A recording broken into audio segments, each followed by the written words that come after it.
It's time for the Burning River Sportscast. Are you ready? I'm ready. Are I'm you, ready. though? It's draft Okay. day. It's basically like the Browns Super Bowl right now, so I'm ready to go. You're ready to go. So I Drinking guess did you beers. miss us? Because we certainly missed you. It's Yeah, been a long off season, there's a lot and of we shit happening, man. eagerly There's just we a lot going on. we eagerly await the results from deep in the heart of Wisconsin, in the house named after the great one, Lambeau Field in Green Bay. Woo! For the first time in years, the Browns have a first-round draft pick as we prepare to move on from the Deshaun debacle. He Thank loves God. a good caboose as long as it's on a masseuse. His incompletions were profuse, and it's time to cut him loose. A rebirth of sorts is on the way, at the very least a reset, and I, for one, couldn't be more pleased. Do I think they'll get it right this time? Absolutely not, which likely spells doom for our embattled front office and coaching staff hoping for a miracle on their last line of credit. Either way, we're glad to take our first step into the new football year with all of you, and we'll break it all down for you next on the Burning River Sportscast. I like that. Nice. Again, Nice. welcome in to the Burning River Sportscast presented by the fine folks at Tappan Media. I'm Kenny Thunder, my partner here tonight. He smells like enchiladas, and he looks like a meerkat. He's red hot, Ronnie Jams. Thank you. No you. board man tonight or transitions. The Bone Man has the night off because we are live right here from Akron all the way to the Browns Backers chapter of the year at Mile High in Denver, Colorado. Yeah. Back to red hot. Where can our listeners find the dopest dope they ever heard on a podcast, the number one ranked football podcast, and all the good pods, as well as the unofficial podcast of Cleveland Browns backers everywhere? Oh, you want to know? I do. You can find our podcast wherever you get your podcast. I'm talking Apple Podcasts, Spotify, Stitcher, Amazon Music, YouTube Music, Pandora, iHeartRadio, Pocket Cast, Castro, Good Pods, and so many more. And don't forget to subscribe on YouTube, the only place that you can find our video podcast. And check us out on Facebook, Instagram, and TikTok. Our handle for all those social medias is at Burning River Sportscast, and we are on X, the artist formerly known as Twitter, as well, with the handle at Burning River Pod. While you're at it, check out our merch, www.thetapandmedia.com/shop. All kinds of stuff in there, so check it out. But before we get started here, I just want to give a quick shout out to some of our very special sponsors. First of all, Towpath Distillery. Towpath Distillery, an award-winning craft distillery located right here in Akron, Ohio. Towpath Distillery focuses on high-quality spirits carefully made in small batches. Available locally and in 46 states. Visit towpath-distillery.com to place your order online or find an OHLQ retailer near you. And then next up here, a new sponsor for us, Primetime Sports Framing, an official partner of the Cleveland Browns. They have all the Browns autographed memorabilia that you could ever want or need. They can frame it for you. You could pick from their large selection of products. They have pretty much anything you could think of. So make sure you head on down to Primetime and pick something up to support the Browns this year. And being a partner with Primetime has its benefits. I will tell you that. It allows us to do the Burning River Sportscast Primetime Browns giveaway. That's right. We've done giveaway. Yeah. Get excited. We've I'm done excited. giveaways in the past. The first year we did a Nick Chubb signed jersey. The second year we did a Nick Chubb signed football. This year we're going bigger. We're going better. We got an autographed David Njoku jersey and an autographed Myles Garrett plaque put together by none other than Primetime Sports Framing for you guys. So Nick Chubb, he's not here no more. Yeah, so make sure you subscribe on YouTube. These giveaways are exclusively for our YouTube subscribers. And you can earn bonus entries by following us on all of our other socials or following Primetime Sports Framing on socials. There's more details to come. Check out our social media, kind of stay tuned there, and we'll get that out to you. But the main thing is subscribe to our YouTube, follow us on social media, and you will be entered to win this package. So real quick here, you excited about that, Kenny? I'm so excited. You I can't wait win. to give something away. You can't win. I can't win. That feels bad.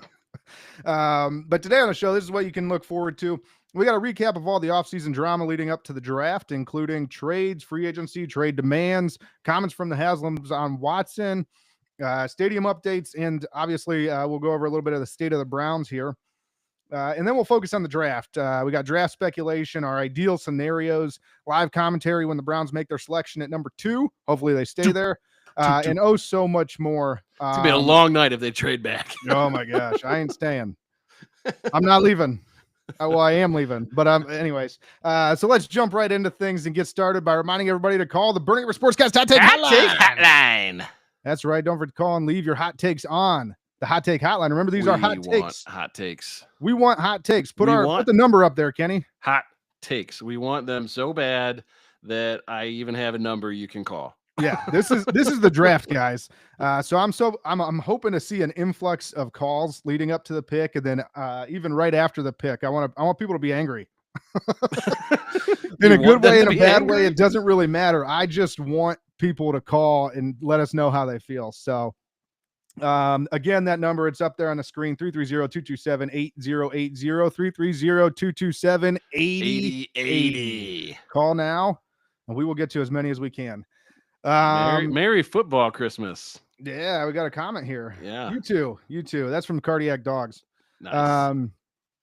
But anyways, let's jump into things. Let's do the offseason recap. We want to kind of speed through this here. We got a couple of guests we want to bring on. So should we recap ourselves first? I mean, I haven't seen you in months.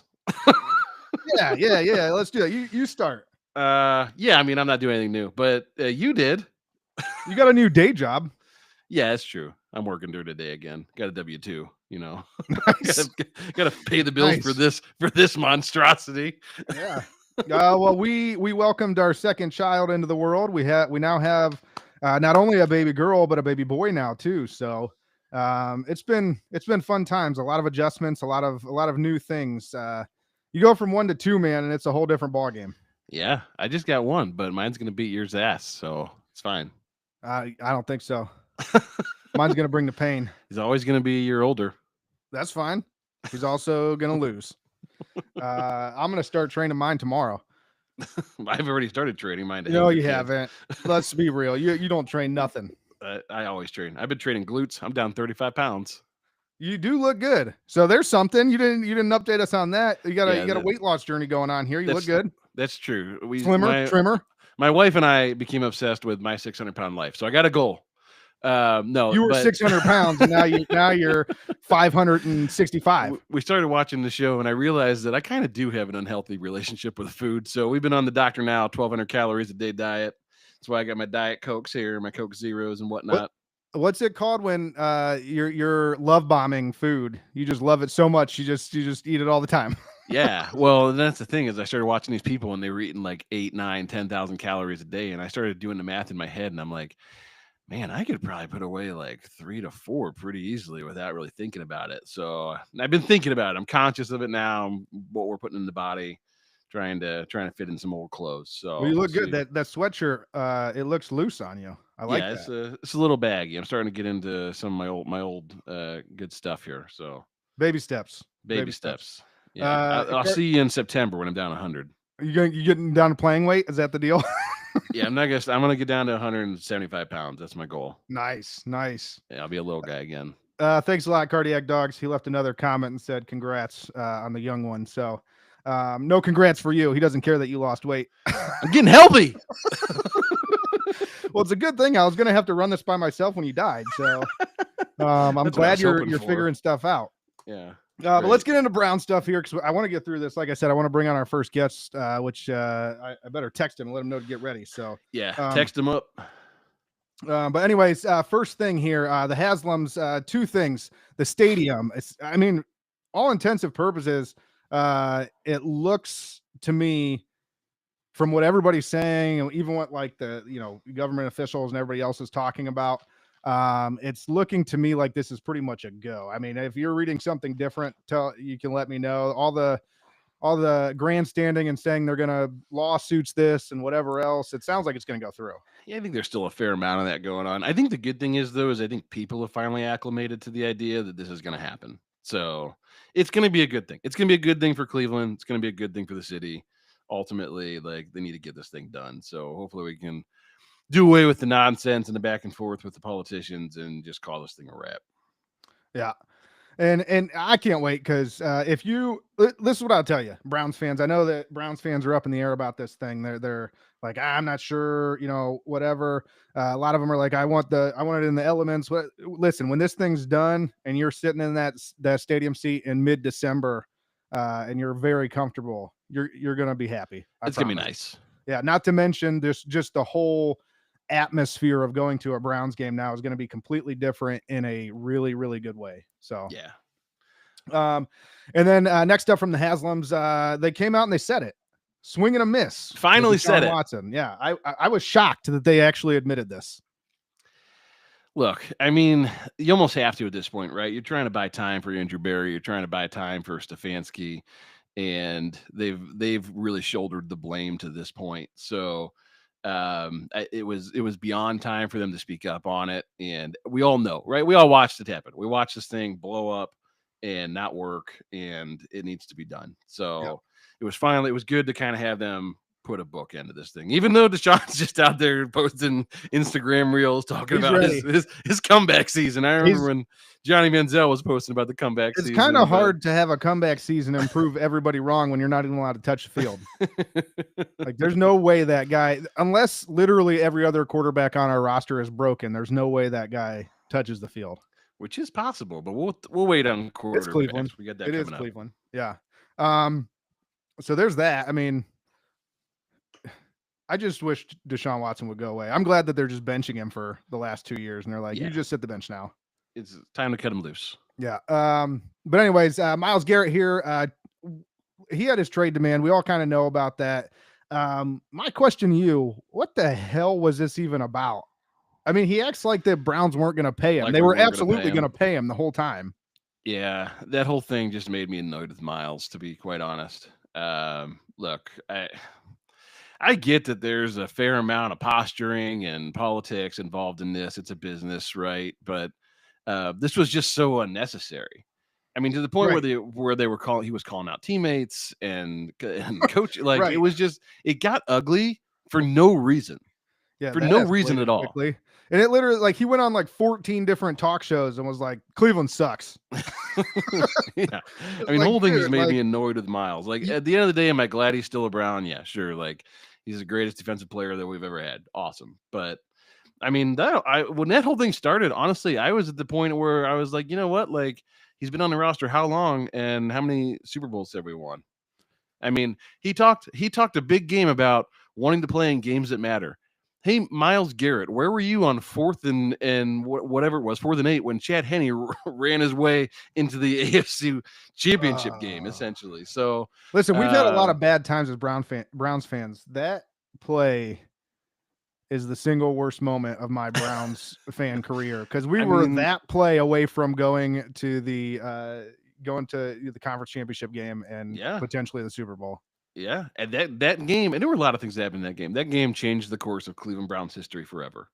Yeah. If they win that game and go to the conference championship, Baker Mayfield is still a Brown. Well, yeah. Yeah, it did change a lot of things, but I'm just saying that single play, like, if I had one moment where my heart sank more than any other time as a Browns fan. But the thing is my point is, like, at that moment, you're thinking about moments that matter to a franchise, to a player, that separate you from the greats. Step up and make a play. That's the moment. That's the moment you're waiting for, Myles. Those don't come around all the time. That was you're going to sit here and complain about it now that you're not playing in meaningful games. You had your chance and you blew it. Yeah, that was the play where if Myles Garrett comes through and pile drives Chad Henne and we take over on downs. Yeah. Like, he's the, not just a legend, he's like the legend in Cleveland forever. Yeah. Anyways, I'm annoyed with this conversation. Let's move on. All right. On to actual trades. Kenny Pickett trade. This is the Pickler. Yeah, we traded QB Dorian Thompson-Robinson in a 2025 5th-round pick to the Philadelphia Eagles in exchange for QB Kenny Pickett. Yep, you heard that right. Former Pittsburgh Squealer. Tommy Two Gloves himself. I hate this guy. I can't believe he's on the team. Like how Dorian Thompson-Robinson, DTR, statistically is the worst quarterback that's ever played football. It's true. And I'm not kidding when I say that. Statistically, he's the worst quarterback that's ever played football. It was really bad. That being said, if you ask me who I'd rather have on the roster, it's not Kenny Pickett. I'll take Pickett. Look, Here's the thing with Kenny Pickett. Kenny Pickett's not going to be anything. I don't know. I mean, look, it's off-season news, so we're talking about it, and we had to accept a few weeks of where he was like the biggest thing in Browns football. And there was even a point in time where we were legitimately talking about, well, I don't know, maybe the Browns will go into the season with Kenny Pickett as the starter. Like that was ever going to happen. We Look, fixed that. the ship has sailed on Kenny Pickett. He is what he is. He's a Matt Barkley career kind of backup guy. He'll be Barkley. there in the event of a sprained, back or whatever for a game or a play. But a guy like Kenny Pickett needed what he had in Pittsburgh, which was an organization that was like, we're going to try to force this thing and build around him. And he had a shot there and didn't go well, and they cut bait, and now he is what he is. So I'm not threatened or feel bad about Kenny Pickett on the roster and for any reason, because I don't expect him to ever see much action. He's just going to be a guy. He's a jag. He's a guy out there that happens to be a quarterback, so he happens to be in the news. But at the end of the day, he's Kenny Pickett. He's the pickler. I just hate his 2 gloves.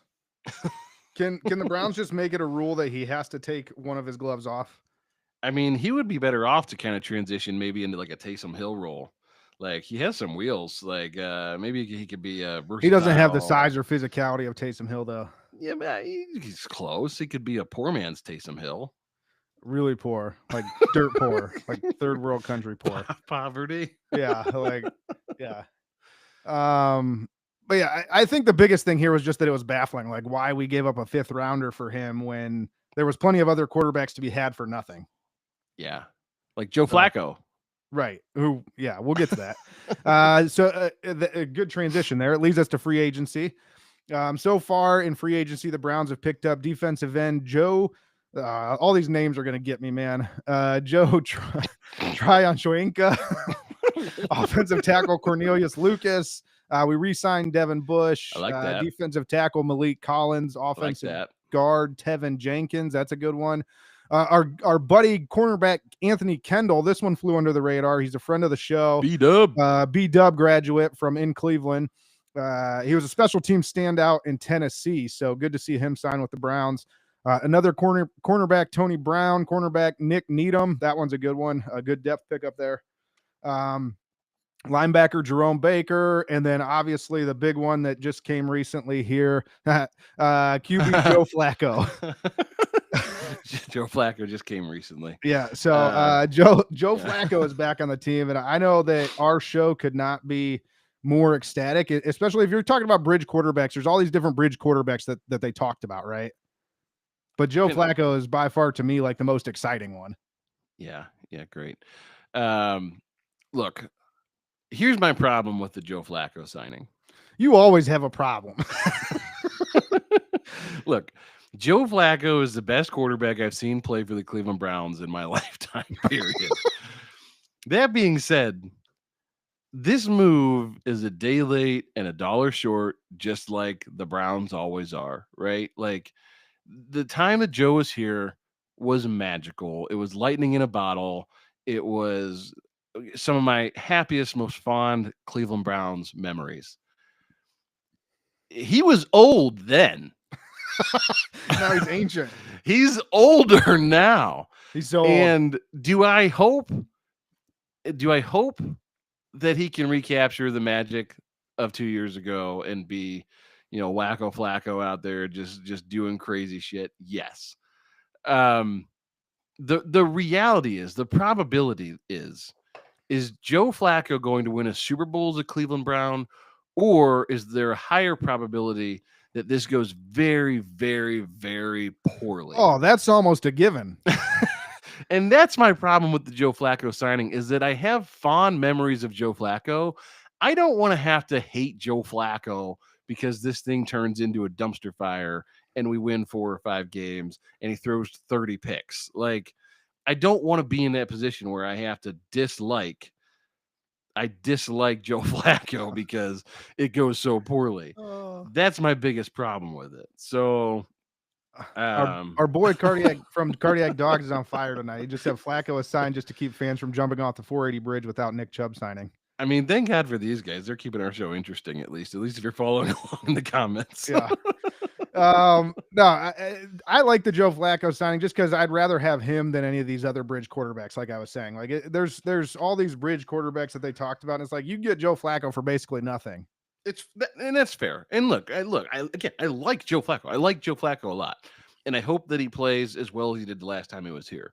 But even as well as he played the last time he was here, right? We kind of saw that catch up to him in the playoff game, and that wasn't all his fault. I mean, there were a number of things that didn't go well in that game, but Joe Flacco turned the ball over quite a bit.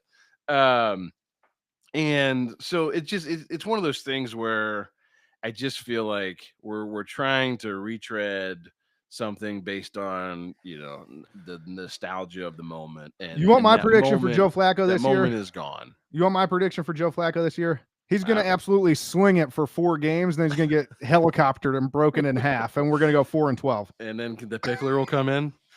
Yeah, well, absolutely. I guess it's better than the tickler, Deshaun. Yep. All right, and then one more thing here before we bring on our first guest. Just state of the Browns. And the main thing I wanted to start with here is there's a lot of exciting things happening. There's a lot of, who could we take it to? There's options. You could trade down even if you want to, get more draft capital, trade up from 33 back into the first round. There's all kinds of things that could happen. Here's the bottom line.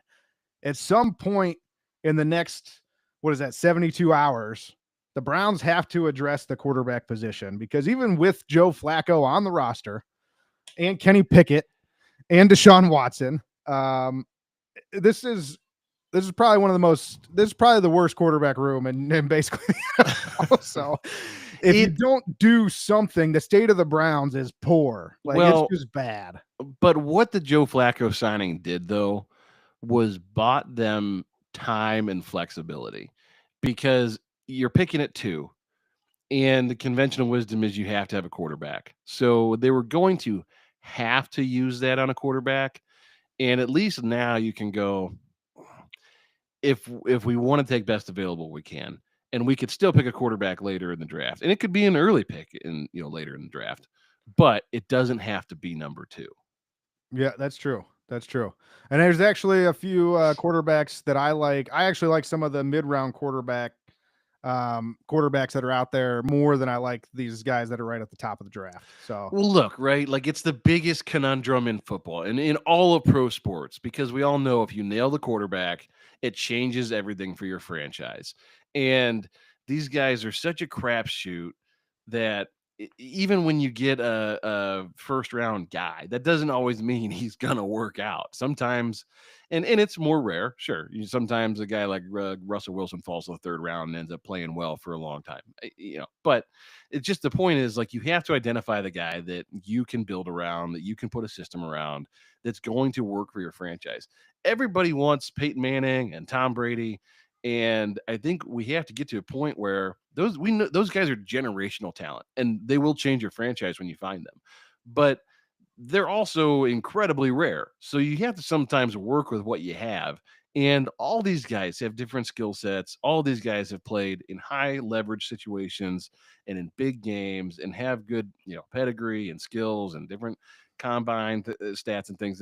And you just have to find the ones that you can work with and make good decisions around them. And that's what's plagued this franchise, frankly, is not making good decisions around whoever's at the helm.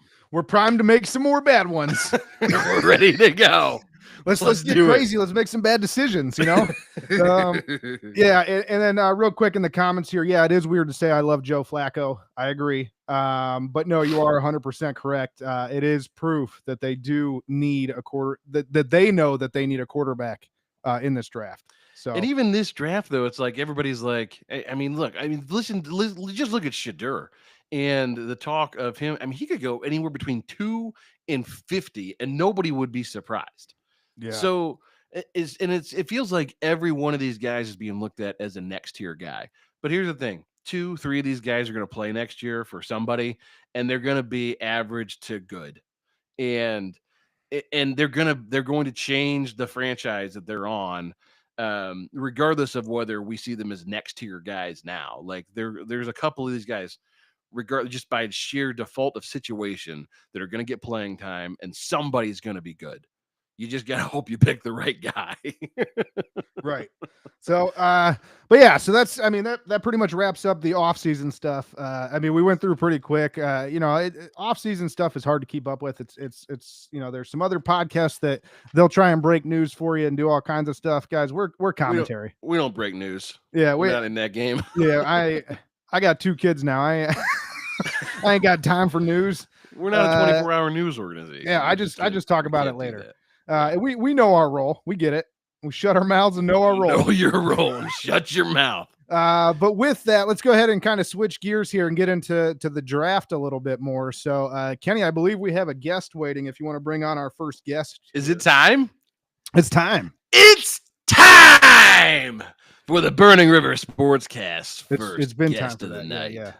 Yeah. Here we go. Kevin, how are you? What is up? How we doing? Yeah, we got Kevin here from the Browns backers of North Jersey.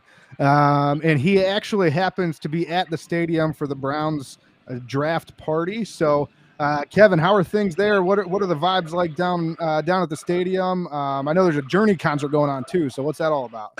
Yeah, it's actually currently going on. I believe it's about to end. So, but you walked out. The guy I brought, we knew a combined maybe like 5 songs of Journey. So we're like, yeah, we'll see how it goes. But I mean, so far it's been great. The vibes have been awesome. But everyone's just ready for this draft to finally have like a first round pick in 4 or 5 years. So everyone's excited for that. Kevin, you're aging yourself here about how young you are. You don't know any Journey songs. What the hell's wrong with you? I wasn't proud of it. I got to say, I was very happy, though. They played Don't Stop Believing pretty early. So I'm like, if these guys didn't miss that song, I'm going to be freaking out. So I was excited they played it pretty quick. They played it pretty early. So Kevin, what are, you're down there. There's a lot of fans down at the stadium right now. What are you hearing as far as who do the fans think the Browns are going to take with that pick? Do they think they're going to stay there? Do they think they're going to move? What's the deal? It sounded like Travis Hunter, honestly, down here. So the pianist, what's the piano guy? The pianist, is that what it's called? The pianist, he goes, The penis, yeah. Pianist? I don't know it's like the pianist, whatever it's called. He actually said, he's like, who wants Travis Hunter? And about like almost the entire stadium started screaming like that. So it's very skeptical that it's going to be. I'm actually on a podcast right now. It's pretty skeptical. It's famous. Say hi, but it sounds pretty skeptical that it's going to be Travis Hunter here. But yeah, exactly, that's what everyone's saying. So that's what they want. What do you want, Kevin? I was very leaning towards Abdul Carter in the beginning, but injuries, yeah. He's got that foot problem, I believe.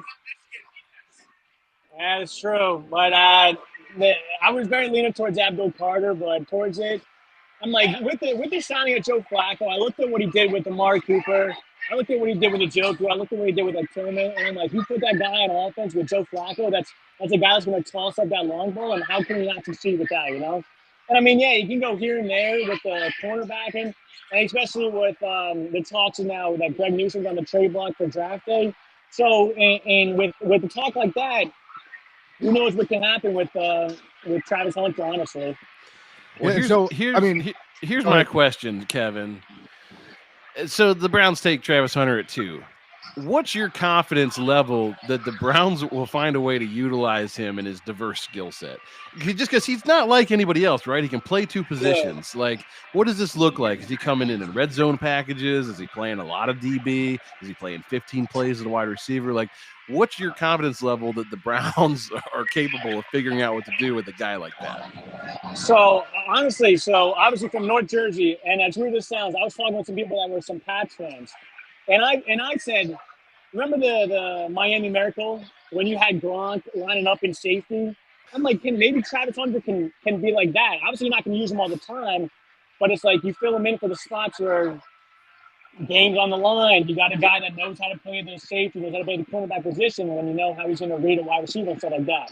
So I'm thinking maybe like a 90% wide receiver, 10% cornerback, because Andrew Berry said Travis Hunter, we view him as a wide receiver.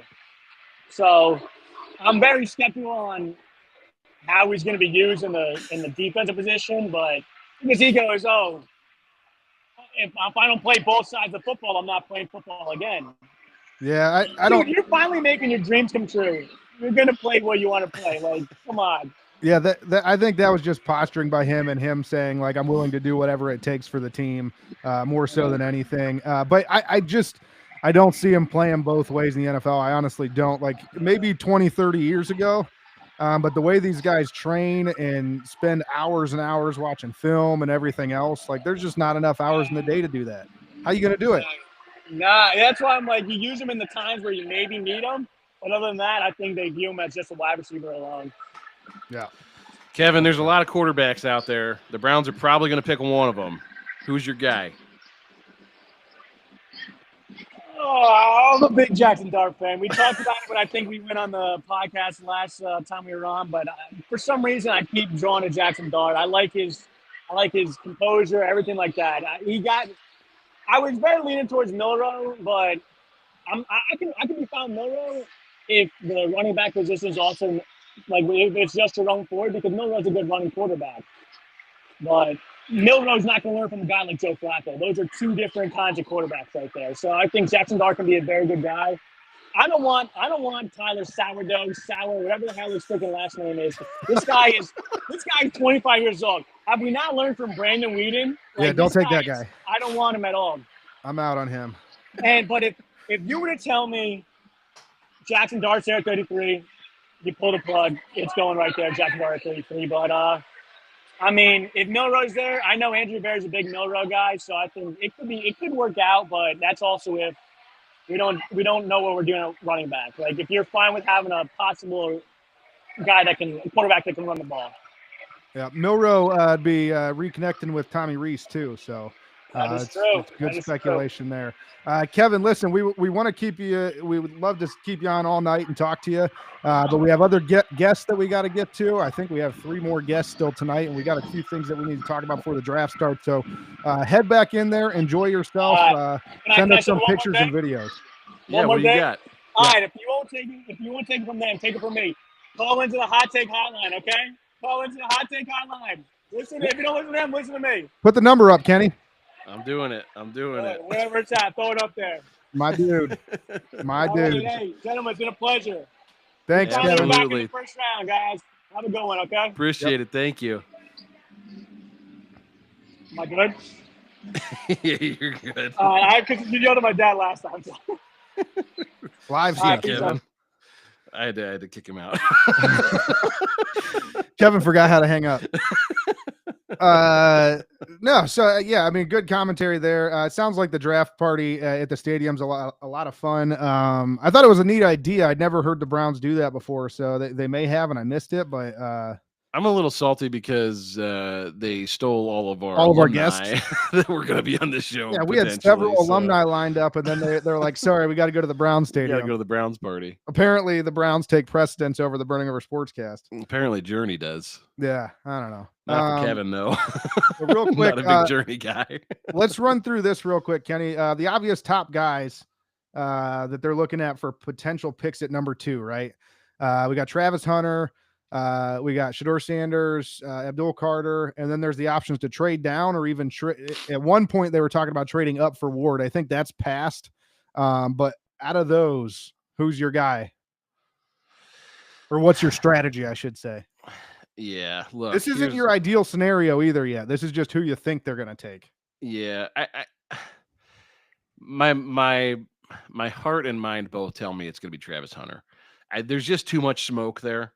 It seems like every visit they had with him was stellar. I think he's been saying all the right things. When you consider a guy that is confident and not cocky, in my opinion, like he walked that line. And when you consider a guy that has the skill set to play wide receiver and defensive back, from the money standpoint alone, if he were to just say like, and he very well and could say, I'm going to play wide receiver, and there's 20 teams in the NFL that would want his talent as a wide receiver or more.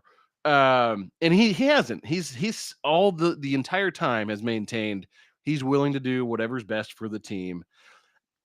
I do worry about the Browns and their utilization of a guy with that versatile of a skill set. We don't know what to do with people like that.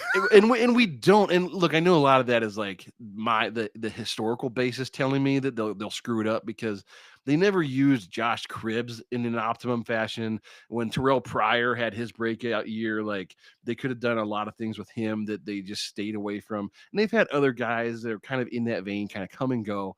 And I know that's not fair to put on Stefanski and Barry because that was other coaching staffs and that, but it's just the history of the Browns not being able to put a guy that's versatile and unique in the best situation possible. And I don't have just a lot of faith in this coaching staff at this point to take a guy like that and figure out what to do with him. I think honestly, like everybody is excited about the fact that he's a two-way player, right? He can do both. I think it's a moot point. It doesn't mean anything because you can't do that in the NFL. Well, I just think that it's very short-sighted to think like we can just throw him in for a handful of plays on defense. Playing corner in the NFL is so difficult. It's a full-time. It's literally the hardest thing in sports, in my opinion. It's so hard, and I think that you have to have those reps, and you have to be able to match up with those same guys all afternoon. Because when the play matters in the fourth quarter, like having that book of work on a guy that you've been guarding all day, like it makes the difference. And for them to just think like, oh, we're going to throw him in here and there, we're going to throw him in on red zone, I think undervalues the difficulty of playing cornerback in the NFL. I think you could play full-time corner and play 5-10 plays as a wide receiver in leverage situations and make a difference. I think it's harder to go the other way. I think it's harder to be a starting receiver and play spot coverage as a nickel guy or a dime guy, or even just on a man against their best receiver. Like, yeah, it's so difficult. I totally agree. And I mean, it's just different. I mean, it just is. Nothing against the wide receivers out there, whatever, but yeah, I mean, it's so much more technical to guard a guy when you don't know what's coming than it is to run a route against a guy who doesn't know what's coming. Right. Yeah. Yeah. Like, I mean, you could be if you're a solid athlete, and I'm talking athletes on like this level, obviously not like, your average athlete out there can't go out there and play wide receiver in the NFL, but like guys at this level, like Travis Hunter can play wide receiver for a few plays and dedicate himself to cornerback. But I think you hit it right on the head. I mean, I don't think there's any way you can go the other way with the amount of work that it takes to be an NFL corner. Yeah, it's just so hard. And to your point, right, it's that difference between I'm running a route that I know what I'm running and you don't know what's coming that allows you that kind of that buffer as a wide receiver versus you're playing DB. I mean, you are on top of it on every play, maximum energy, and if you're not, you're getting burnt. Yeah. And that's it kind of makes me laugh when the reputations of position groups in the NFL, right? The wide receivers are always divas, or not, I shouldn't say always, but that's the reputation that a lot of wide receivers get, is they're divas. And cornerbacks are to an extent, but way less so than wide receivers. And it just makes me laugh because it's like the guy that holds all the cards is the guy that's always talking the most and chirping the most. And well, and again, I go back to just even Brown's history telling me that, to your point, if you're a good enough athlete, you could make it work. You could kind of fake it for a little while, right? Braylon Edwards had a great season as a Browns wide receiver. Terrell Pryor had a great season as a Browns wide receiver.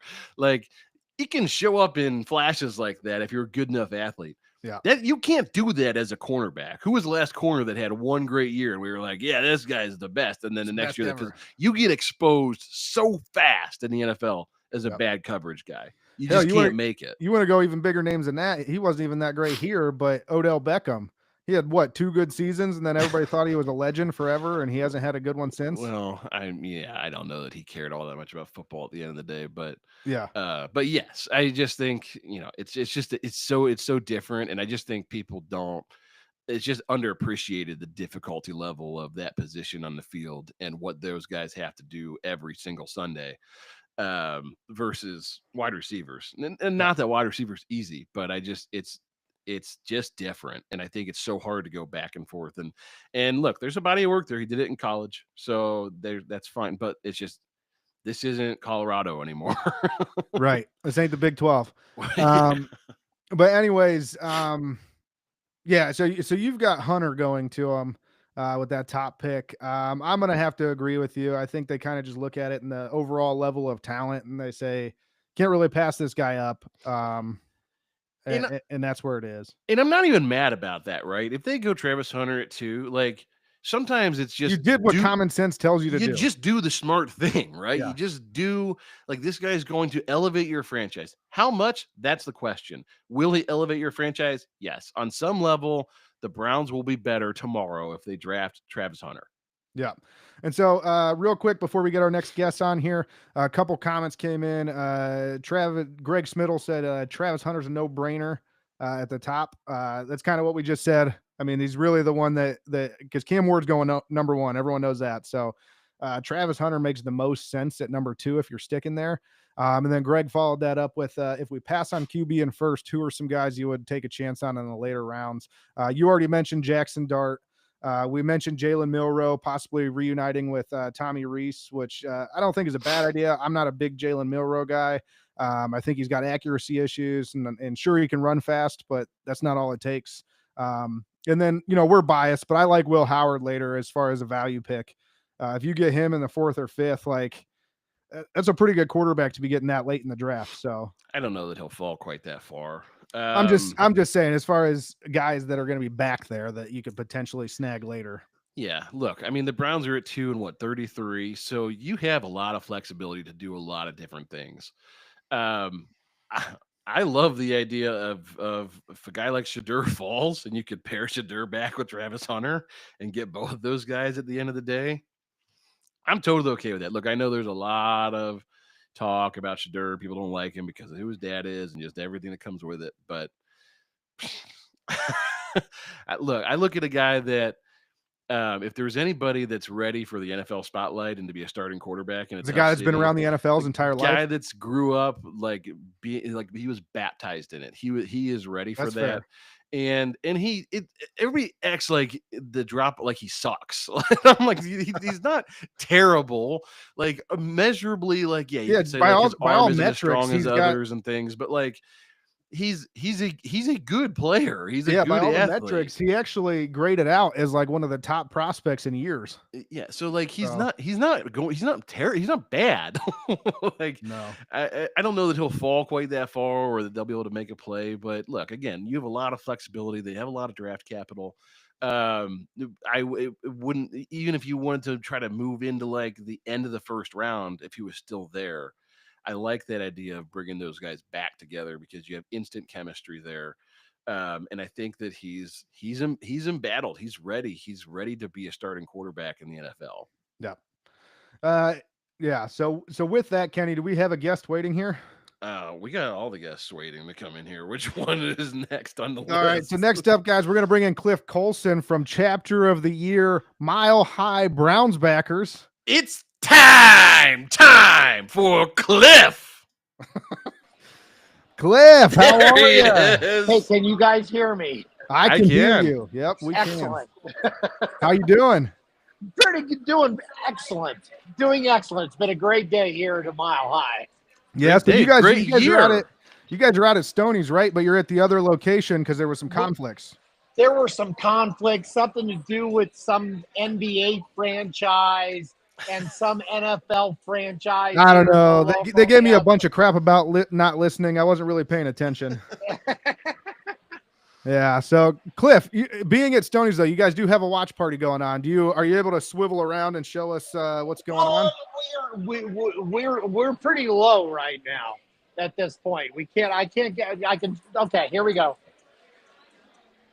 That's where we're at. That's where, yeah. What is that? 1, 2, 3, 4, 5. That's where we're at right now. Mile High, baby. Listen, that's 6 people in Denver, Colorado, watching the Cleveland Browns draft rather than all of the other sports going on with Denver right now. So, and the draft hasn't started yet.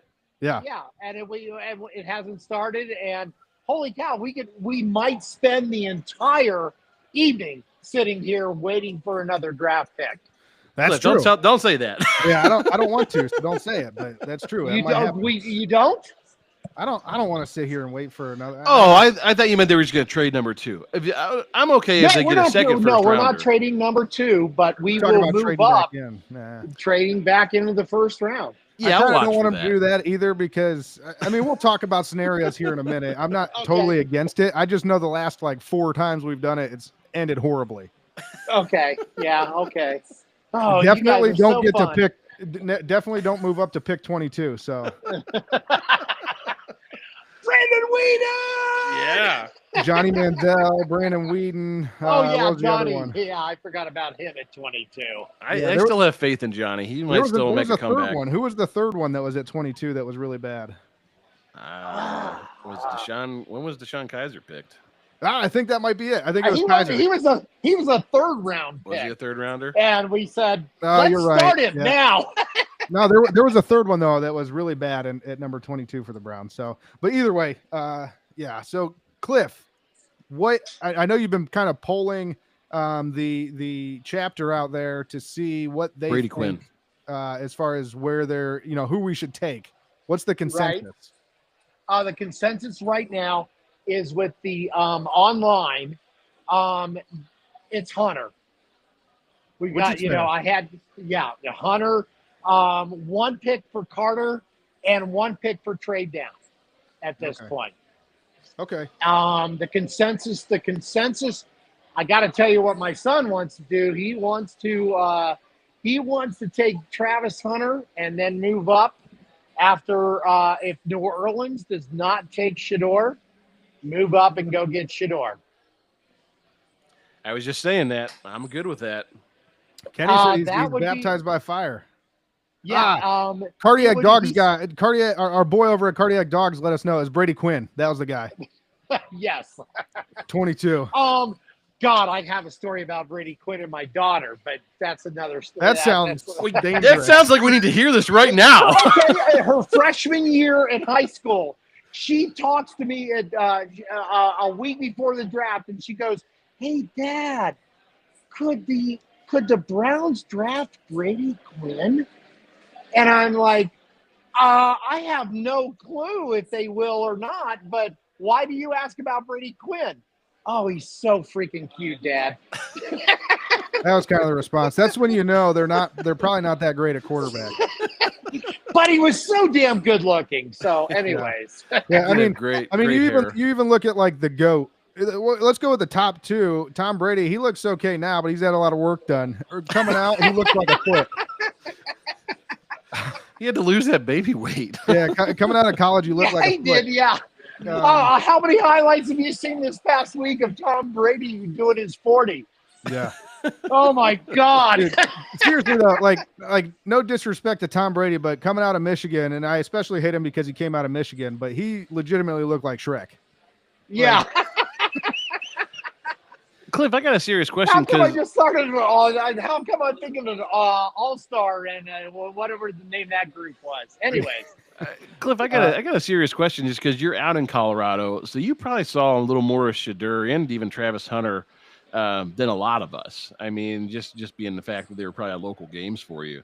I mean, what's your just personal read on Shedeur as a player? I mean, kind of away from all the spotlight and Dion stuff, like just watching him play. What's your feeling there? Personally, I might not be too excited about him because of his father and stuff and potential future. However, what could be the possibility that if Kevin doesn't work out, here comes Dion to coach the Browns and stuff. Now we're talking. If nothing else, it's exciting. Yeah, it So would much be drama. exciting. Shedeur is an exciting quarterback. And the only reason that I want to pick him is my 17-year-old son is like, man, make it happen. And I would, he said today on our way down to Stoney's Uptown, he said, I would love nothing more than to represent a Travis Hunter jersey in this town with a Cleveland Browns jersey and Shedeur Sanders with a Cleveland Browns jersey in Colorado. So, I mean, I'm going to go with that. It's my 17-year-old son that I've taught the right way, and I'm going to go with it. All Love right. it. Yeah, It's gonna be weird between Joe Flacco and whoever they draft tonight or this weekend to have quarterbacks that we like again. Just like personally, we're excited about, we're rooting for. Isn't that going to be weird? It will always. Who's the next best quarterback in Cleveland? The backup. But I don't know where we're going to go today, but I would be happy with Travis Hunter. We'll go from there. Yeah, I will say this to your point, Kenny. You said somebody we could like again. We'll like them for a minute, and then the Browns won't be very good, and then we won't like them again. But I think they're going to have more runway, right, than a guy like Deshaun had. Maybe, yeah. I mean, at one point during this entire process, and I mean, we have been dumped on. We've been dumped on with so much information and stuff. I was ready to go with Genty out of Boise State and stuff. I don't hate that idea. We don't have a running back right now. No, we don't. And so that wouldn't be a bad pick either. And that's he said, pick the guy that you can't tackle. Right. And that's why there's a pick in our contest that we're running here at Stoney's Uptown tonight. There's a bin for. Oh, here. Yeah, thanks, Nick. Here we go. And now for something completely different. So got to go with the Monty Python theme. Well, that's awesome. Yeah, I think everybody's probably spot on. I think chances are they take Travis Hunter at number 2. There has been a lot of talk in the last 24 to 36 hours about them trading down now. I know one of our comments here was, how would you feel about them trading down to say 5 to the Jags, taking one of the offensive tackles high in the draft and then getting a quarterback with 33? I mean, not a bad idea. I just think that, listen, everybody's got to remember this too. This is the first time in years that Kevin Stefanski and Andrew Berry have had a first-round pick, and it's high. Yes, we have not had a first-round draft pick since 2018. Am I right on that one? Yeah, I believe so. Okay. So I just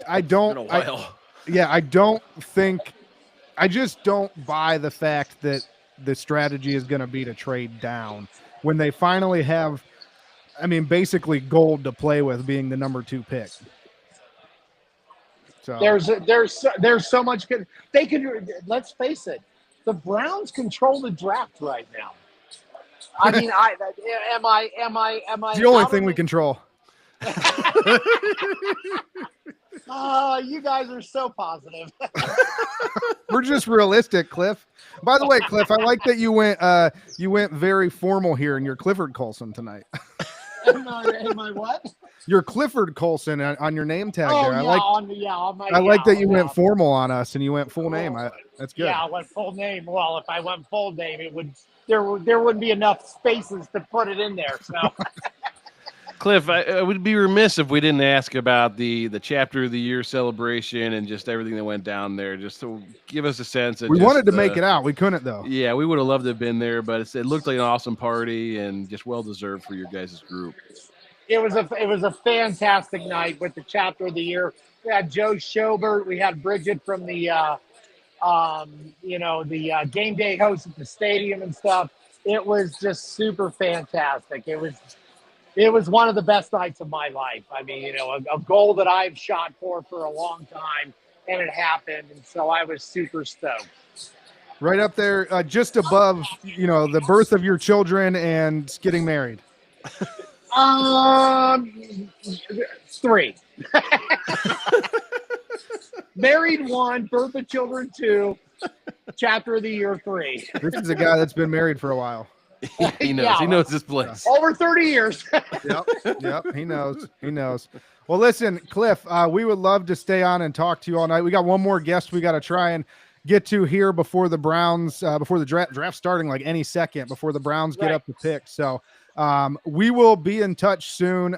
Remind all your members, everybody else that you talk to, we do have a giveaway going on. There'll be more details on our socials. We're giving away a David Njoku jersey as well as a Myles Garrett plaque. Both of those signed. So you'll see more info soon. But make sure you're following on YouTube or subscribed on YouTube, following on all socials to get entered to those. Absolutely, guys. It is such a pleasure that we've gotten to get together and stuff. And I know you got, let's see, yeah, we were about ready to go to ESPN or whatever. You know us, we talk a lot. Network we're watching and stuff. It was a pleasure to be here, guys, and thank you for having me. I really appreciate it. No problem. Thanks, Cliff. Anytime, Cliff. All right, you. take care, fellas. All right, let's just roll right into it. Kenny, bring on our next guest when you're ready. Had to get rid of Cliff. Sorry. It's time for guest number 3. Robert, how are you? Robert, what's up, going guys? on? How are you, man? Not too bad. Listen, so we're going to Robert Hamilton here from the Naples Browns backers. So we literally went from this year's chapter of the year to last year's chapter of the year. Just Bringing back it full back circle. here. Yeah, and we happen to be, I don't know if anybody knows this or not, we happen to be the official podcast of both of these Browns backers chapters. So Yes, sir. it sounds like they know something you don't if you're not following us. That's all I'll say.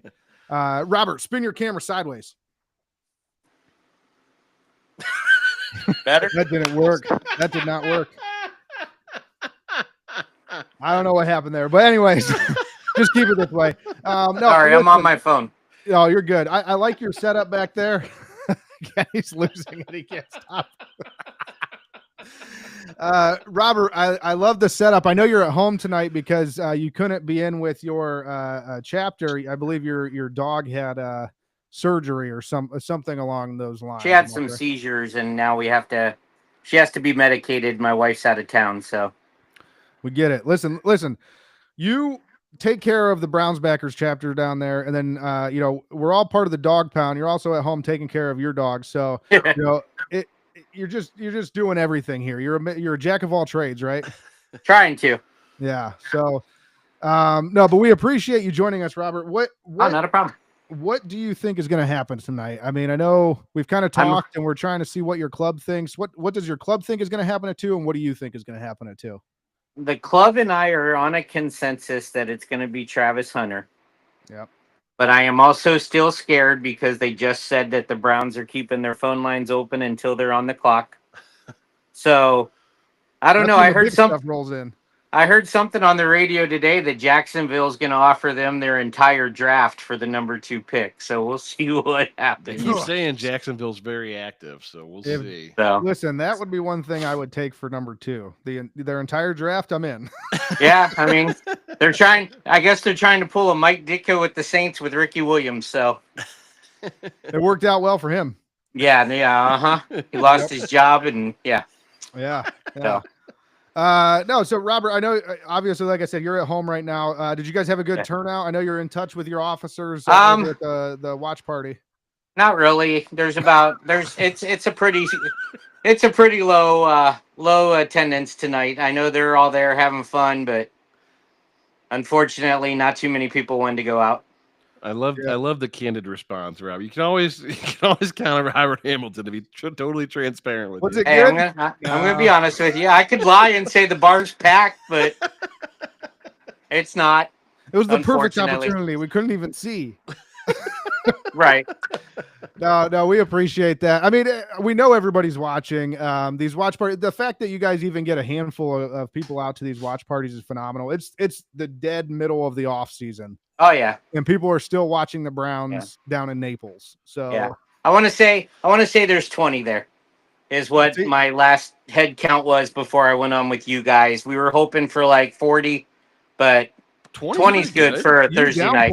20 is actually pretty good. I mean, you think about that and just 20 people that are willing to get together to watch the Browns draft in multiple locations around the country, and that's a lot of people. So how about in Naples, Florida, though? There's a million better things to do than watch Browns. Literally anything right now. That's true. A lot of people are probably just getting off the golf course. Yeah.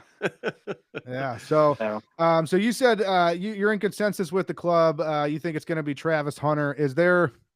That's who you think it's going to be. Is there a scenario that you'd rather see? Well, we re-signed Miles, and we brought in that other defensive end, I knew that Abdul Carter was probably off the board. I wouldn't be upset if they went for a quarterback. Just not the head case. I can put it that way. That's fair. I'd be okay with one of the other. Now this guy's daddy should be in the Hall of Fame. That's true. Anyway. Clay Matthews Sr. should be in the Hall of Fame. but yeah, I could see a quarterback, but I think we take quarterback in this draft. Yeah. Probably Cam Ward, but he's going to go 1. So that's fair. I was listen. We had a deep discussion about this during bowl season, and I was real high on Cam Ward until he played just to break a record and then exited the game. Well, yeah, he quit on his team. When his team had a chance to win, and I was like, to me, like you do one or the other. You don't just say I play until I break the record, and then I'm out. Right. So that just rubbed me the wrong way. I rubbed you the wrong way. You always do. But no, so I don't, I think we're dodging a bullet with Cam Ward going 1 and us not. Yeah. But I mean, I could see us trading back into with the trade they made today to get that extra 5th round pick and got rid of the 6th and 7th rounds. I could see us maybe trade back into the 1st round for a late pick. Maybe take Howard. Maybe take the other guy out of oh crap, his name's I can't think of his name right now, but which one were you talking? So there's Milrow, Dart. There's Dart, sourdough. Dart. I think we could take. I wouldn't be upset with Dart or even Howard, but I mean the Browns never even interviewed Howard, so I don't even know if they're on his. If they're he plays in their backyard, they don't have to. Oh yeah, that's true. So I think that's what people aren't. They're playing up the whole. They didn't have any meetings with Will Howard, but honestly, like they play right there. They saw all the coverage on Will Howard all season long. Right. So, by the way, the Tennessee Titans are on the clock. They're down to about 9 minutes. So breaking news. Yeah. We break all the news. We break all the news. We break all the news that's already happening. But no. So yeah, Robert, listen, we appreciate it. We are going to have to jump off here. We appreciate you stopping by and not a problem, buddy. Your take as far as what you think's going to happen. Yes, sir. Kind of what you want them to do. Hopefully this time tomorrow, everybody's very excited about the Brown season. I hope so. We have a lot of exciting things for that first game out of the gate. So we're hoping for some excitement in the off season here. Absolutely. Well, hey, Robert, thanks again. We appreciate it. And I'm thank sure you we'll guys talk again soon. Yes, sir. Congrats on the baby, by the way. Oh, thank you. You're Nobody congratulates you for losing weight, Kenny. I'm down 35 pounds. Hey, way to go. That's hard to do. So thank you, Robert. I appreciate you. I'll see you guys in early August. Yes, sir. Sounds good. Appreciate it. Okay, buddies. We'll talk to you soon. Yep. Take care. Bye. All right. There was some kind of feedback there. That was weird. Did you hear that? Yeah, I heard it. But it's gone now. So it must have just been his phone or something. Our audience heard it. It was his phone. I think at the end something happened with it was playing loud through the speaker and it was getting caught again. Yeah. Live shows, you gotta love them. But yeah, we are live. So last thing here, just as we're waiting for Tennessee to pick, which I like how they go through the whole 10 minutes when it's just going to be Cam Ward. It's a showmanship. Yeah, a true showman. This is the greatest show. But while we're waiting for them to pick and waiting for the Browns to get on the clock here, Kenny, what's your ideal scenario here? What do you want to happen? What do I want to happen? Look, what I want to happen is you have to come out of this draft with a quarterback that's going to play for your team eventually. Yeah. So I would love to see them come out of this draft with the quarterback and a running back. As much as I think Travis Hunter is a good pick, I'm not going to be upset if they pick Travis Hunter. It's fine. I don't see a lot of wide receivers that are making the unassailable difference between Super Bowl teams and non-Super Bowl teams. Do they win you a game here or there, make incredible catches? Are they fun to watch? Absolutely. Will they make your team a little bit better? Will they elevate the offense? Absolutely. But at the end of the day, the quarterback is what matters. So to me, it's picking a guy that makes sense. There's a few guys on my list that I like sourdough that I wouldn't be excited about. No. That I think are bigger projects than others.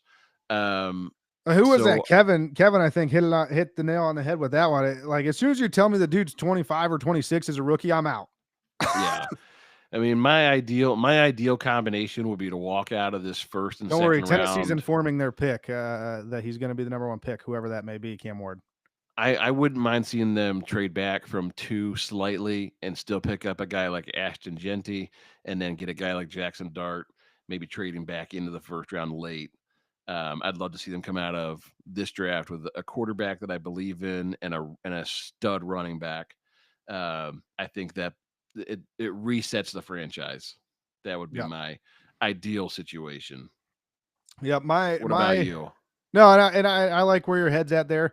I agree with both those things. I would love to get both a quarterback and a running back in this. I'm right on the same page with you as far as Travis Hunter goes. Is he the best athlete in this draft? Hands down, absolutely. He's the only guy that plays both sides of the football, and he's really good at both positions.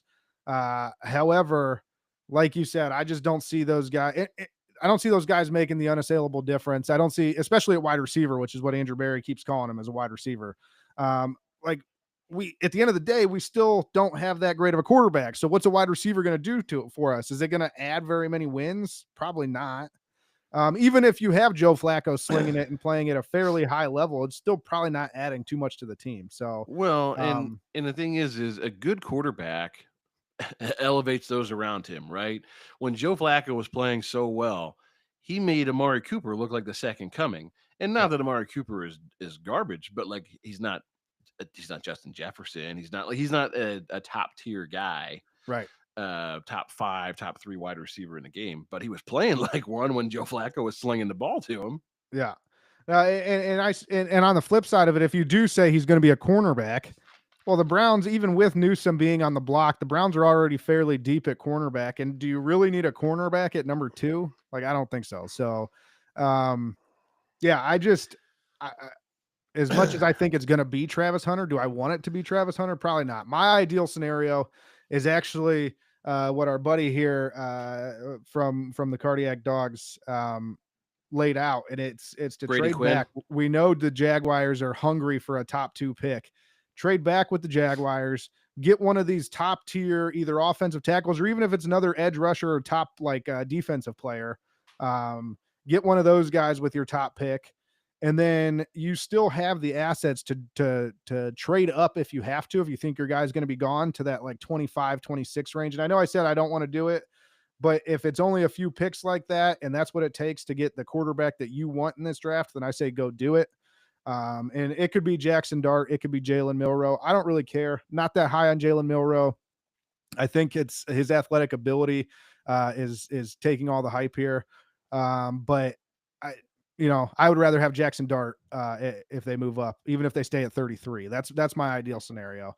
So the pick is in for the Titans, by the way, and it is Cam Ward, like we thought it was going to be. So no surprises so far. Poor Will Levis. We barely knew ye. He puts mayonnaise in his coffee. That's okay. I do too.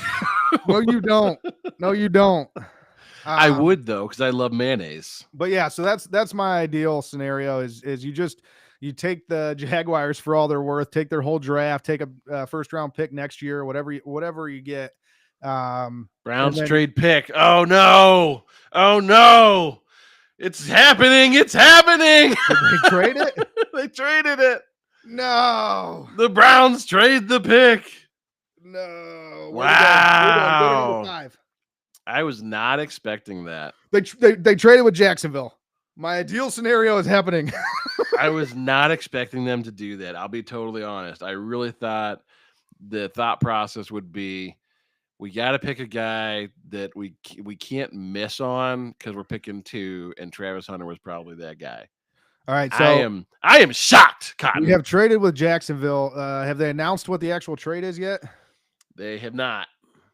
Shefty, where you at? He was just on the screen. Tell me what we got here. Get on the Twitter sphere. Yeah, get on there. Tell us what the trade is. But we have traded with Jacksonville, so we will be picking number 5. So I guess you're stuck with us for a little bit longer here, and me and Kenny are going to have to improvise. But yeah, I mean, just to round things out and finish what I was talking about. Cleveland gets number 5 and a massive haul. That's all it says. That's what it says. Incredible. It's a massive haul. In case you were wondering what the Browns got, they got a massive haul. They got a massive haul. Yeah. So, big news, I guess, for the Browns. The hashtag Browns trade is a haul. That is what we got tonight, friends. It's time for a haul. Oh man. So this changes everything. So now let's shift gears here. We just gave our ideal scenarios. Mine's still in play here. I like how you put the. That was an accident. That was a good quote, a good comment to highlight. You're real good at this. Why is my thing broken? Yeah, there you go. There you go. Cardiac dog with the comment there. We did call this. That was exactly where we were going with it. So exciting stuff. Now what happens, friends? I don't know. So I guess that opens it up to new things here. So I'm pulling up the draft board actually because I want to go through and just see like who's. I got a new lease on life. I am a quarter chub right now, at least. At least. Maybe less. Oh boy, what's gonna happen now? In case anyone doesn't realize, we're just taking a moment to collect ourselves here. Yeah, I mean, this is craziness. So look, this is why you watch the NFL draft, right? You want drama, like you've been waiting all off season. You want to see something happen, and here it is. The Browns get a massive haul. Yeah, they do. They did. And you're still in the top 10, right? You're still in that position where you're getting a guy at number 5. And the thing is now you feel if you didn't love whoever you were picking at 2, you feel like at 5, you can pick anybody because you can truly pick best available. Guys, I don't know. What I'm starting to feel here is I know I mentioned getting one of these offensive tackles. Hold up. The haul is a first-round pick in 2026, second and fourth round picks this year, and a 5th overall pick this year. That is a haul. A haul.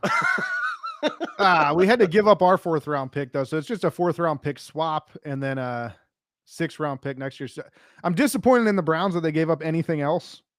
But we got a haul though. Yeah, but I'm still happy with what the turnout of this is. The 2026 first round pick is nice. The 2025 2nd round pick is nice. Yeah. So now we have another pick in the 2nd round. Where were the Jaguars picking in round 2? That's the question. Had to be high. Yeah. But yeah, we'll look into the details here and we'll talk about it. But what I'm starting to think might be happening here is I know I talked about an offensive tackle possibly at number 5. I think we might actually be going with like a Jalen Walker at number 5. I am all in on Ashton Genty at this point. At 5, take that dude. I would be happy with that. Ashton Genty. I was not for Ashton Genty at number 2. Just because that's high for running back. It's hard to pick. I think you can make that pick at 5 though. Yeah, I think you can too. And we need it. I mean, Nick Chubb's not here anymore, guys. So at least for now. Can you imagine though if we were able to pair Ashton Genty and Nick Chubb and get rid of Jerome Ford? My God. Here's the problem. Stefanski hates running the ball, so even when that's the best thing that we do, he's like, I don't want to do that. We're really good at running the ball. Let's not do that. Yeah, it's not a good idea. So I guess Travis Hunter is going to be a Jaguar. Yeah, I would say so. No, well, they probably wanted a quarterback. No, because they've got Travis Hunter's going to be a Jaguar. Yeah. Yeah. It feels strange to me. Yeah, I agree. Like that they would move to 2 for I don't know.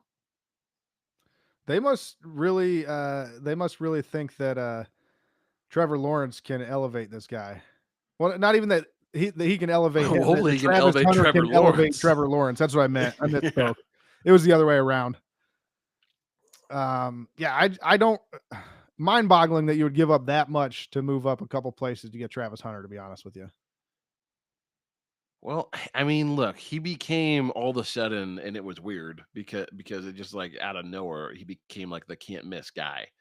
And I feel like if you go back 3 and 6 months, like that wasn't the case. We all thought he was a great player. Sure, he's an awesome athlete, great, but I didn't get a sense all year long when he was playing that like he was he was the only blue chipper in the draft. Like, um, so, but all of a sudden overnight he's become the guy. Yeah. Wow, this is just wild, man. Anything could happen in the draft, I guess. This is why we watch. Yeah. I'm just looking here to see who's available as far as like They're all waiting. available. Only one guy was picked. Thank you. I'm It just was talking just about Cam Ward so far. Mason Graham. Would they take a DT? You think that high? No, not at 5. I mean, they could use offensive line help. They could be looking at a tackle at 5. Dude, I'm telling you, I think Jalen Walker might be the guy. I mean, you got to think JOK is still a question mark. He was in the building for He was in the first building. voluntary workouts, but like I don't know if he's going to actually play. Why'd you say it like that? Like what? Like I don't know if he's I going to don't know play. if he's going to actually play. Well, because he was there and he was like, "I'm here, guys," but I don't know if he's going to play. You just kind of said it like Now's not the time for this. Like it was a joke. I don't know if he's going to play or not. Come on, man, make that pick. This is the worst. Yeah, This I is hate terrible. the first round of the This is draft. I'm terrible gonna be honest with you, TV. guys. This is like my worst nightmare because now we got to stay on and wait to see who the Browns pick, and we're gonna have to wait through all these full 10 minutes of everybody picking when they know who they're gonna take. For If they trade back from 5 to like 15, like I'm out. yeah, the 5 is as far as we go, guys. We're cutting it off after that. I got a kid out there that's having a meltdown because I'm not out there with her. Yeah, well, that's fine. Travis Hunter is at Jaguar. Yep, there we go. So He looks great in that. What is that? Is that fuchsia? What is fuchsia, nice, good use of color. That is a names hot there, yeah. pink jacket. Interesting. He's really dancing. Man, it's funny. I mean, these guys always show up well dressed, but like these guys with the NIL stuff, like they have like real bling now when they show up to the draft. Well, and it goes beyond that. Like the draft has become such a spectacle that they don't even pay for any of this stuff. Like half these places are coming to them and be like, "Where my stuff on draft night?" Well, and that was always kind of the way it was, but I just feel like that's just probably an outfit just that he owns. He's just like, "Oh, we're going out tonight. Yeah, I'm gonna throw this on in my gold watch," and and now I'm a Jacksonville Jaguar. Yeah, I don't. He's just really out there. Just he's skipping around. Well, Jacksonville's a bunch of idiots. Do you think they play him on both sides of the ball? Look, they are going to ruin that guy. I can tell you that much. Yeah, he's Travis excited. Hunter, He's welcome to excited, your- and Jacksonville's excited. You know who's not excited is anybody that knows Jacksonville football. He's Like, like, I'm not talking about hopefully- fans. I'm talking about like other people. He's like, hopefully they move me to London. Yeah. Yeah, that's where that team needs to go. I mean, I guess we should talk, right? It's not like we're very good. We have the Um, best fans in the league. well, we do have that going for us. Yeah. But we don't. We are going nowhere. I'll tell you what we don't have. Travis Hunter. We don't have Travis Hunter anymore. We do so not have Travis Hunter. it's funny. Everybody that we've had on the show today is like Travis Hunter's the Everybody guy. has pretty much resigned to Travis Hunter being the guy, and no more. Look, I think he'll be a good player in the NFL. I do. I am still just apprehensive about the fact that I don't know how you utilize him. I don't know what you do with him. I know what I would do with him, but I don't know that NFL teams are going to be able to figure out what to do with him. And I think it's going to cost him in the long run because he's going to end up being a mediocre receiver, like maybe above average type guy, as opposed to a top echelon guy. And he'll probably get burnt a few times playing defense in high leverage situations that he probably shouldn't be in. The luster wears off real fast when you get burned a couple times. Well, and for a guy that's going to be playing 17 games, I mean that season is going to wear on him. I mean, that was one of the things that I did hear a lot about in like draft prep was them talking about just how Colorado had to even manage his workload at practice because he was playing so many snaps during games. So that NFL season is long and it's grueling, and these are all big boys now. This is what you say. This isn't the Pac-12. Yeah, I think they're in the Big 12 Big this year. 12. This isn't the Big 12. It's still not the Big 12 though. Yeah, it's not the Big 12. Yeah. So, Kenny, we got any guests waiting? For the first time all night, no guests are waiting. All right. Well, we should have one here shortly. We'll bring him on when he gets in there. But yeah, I mean. The Giants pick is in, by the way. We're going to wait 15 minutes for this. God, I hate the draft. I love it. I'm excited. Anything can happen now.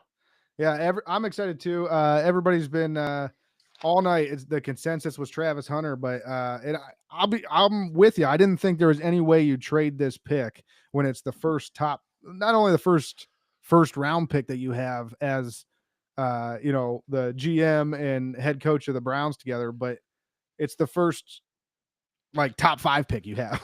Well, because here's my thought. I guess you still have a top 5 pick. If I'm Kevin Stefanski, and I'm like, we got to do better this year than last year because I am definitely on the hot seat now. But a guy like Travis Hunter might win you 2 to 3 games. And then you'd be like, well, I doubled my win total. You can't fire me now. But that was now sandbag last year. You sandbagging son of a bitch. Now they're gonna pick like an offensive tackle, and it's like they're building for the future that they're never gonna see. It's like building a house that you're never gonna live in. Hey, Dad. My dad popped in to say hi. He left a comment and said, "Hey." Hey, Dad. Well, that's good. Yeah. Well, I guess we do have a guest. Do we want to bring him on? Yeah, go ahead and bring him in here. Do you think he's angry? I don't know. He might be. He's Angry Bobby. It's time for Angry Bobby. And he even signed in as Angry Bobby. I'm not going to hear you. I can't hear you here. That's okay. Look, we got Angry Bobby from the Browns backers of North Jersey here. He looks like they're at a real party. Oh, they are. I think they had a big turnout. Angry Bobby, can you hear us yet? Should I go in the bathroom? You can. That's fine. Don't show us Angry anything. Bobby from a toilet. Can you hear us? All right, are you happy? Are you happy? You happy? You're happy. Take it down. We got Thibodeau. There goes Abdul Carter to the Giants at number 3. Let me go upstairs. They have a real party. Angry Bobby's just roaming. Angry Bobby's super important. He's like, I gotta walk around. I gotta show you everything. You gotta go to your office, Angry Bobby. Is it quieter up I can there? hear you. That's fine. We should have sound tested this. Yeah. I'm texting him a question. This is good radio. Let me Nah, it's text you not. the interview. I'm going outside He now. went outside. There we go. There we go. Angry Bobby, what do you think so far? What the hell's going on, Angry Bobby? I have no idea what the hell we're going to do now. No idea. Who do you want at number 5? Nathan Graham? I don't know. Were you resigned to the fact that Travis Hunter was the pick at 2? Well, I'll tell you what. We had a contest to pick who the Browns are going to pick. Everybody, there's 2 entries left. Abdul Carter, but that's out now because he just got drafted by the Giants. He gone. Theodore Sanders is now the only one left. That's it. Taking Shador Sanders at 5 is a lot better than taking him at 2. Is it? No, I don't want him at 5 yet. Remember, I don't want Shador Sanders. I'll take him in the second round, maybe. He might fall there. You think he's going to fall there? I think he falls I'm to. sorry, I couldn't hear you guys downstairs. I think Too Shador loud. Sanders goes to mid to late first round is my prediction on him. So who are we gonna pick 5? I just my scenario right now, I was just kind of looking at best available and who's up there and what the Browns need. I'm thinking Jalen Walker. Who? Jalen Walker from Georgia, outside linebacker. All right. I don't know. I take Mason Graham. I think they're going to trade back again. Oh God. Oh God. What's I think they're just going to keep acquiring picks. I think He they thinks know they're going this to trade year's. back again. I think they know this Yeah, year's shot. I that's think what- they're That's what I'm preparing for afraid of next year. Also, I'm Yeah. afraid they're going to trade back again. I hope not. Bobby, listen, it sounds like there's a big party going on where you're at. How many people showed up for the watch party? We had about 25. Nice. Nice. That's a good number. I'm pretty happy with that. Yeah.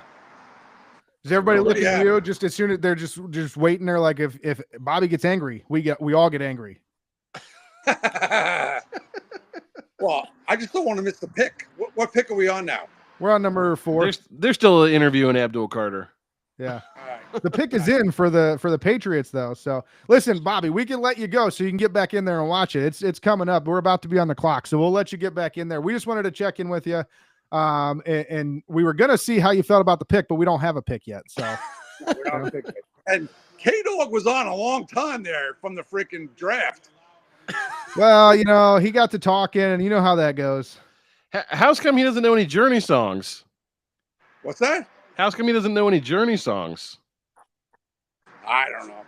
I'm not gonna say that's a failure as a father, but Don't Stop Believing. That's the only song I know.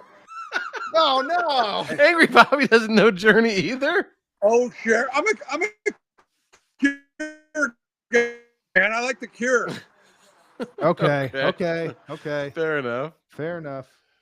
All right, Whatever. Bobby. Well, text me, All right. text me, and let me know how you feel about the pick when they make it. I will. The hotline's still open, right? Yeah. Hotline's open. Put the number up, Kenny. 330-227-8080. So call in, give us your hot takes. Let us know how you feel about the pick when it gets made. If we get it quick enough, we might throw it on the air before we sign off here. So, All right. See you guys. Thanks. all right, Take Bobby. care, Angry Appreciate Bobby. it. Thank All you, right. Love sir. you guys.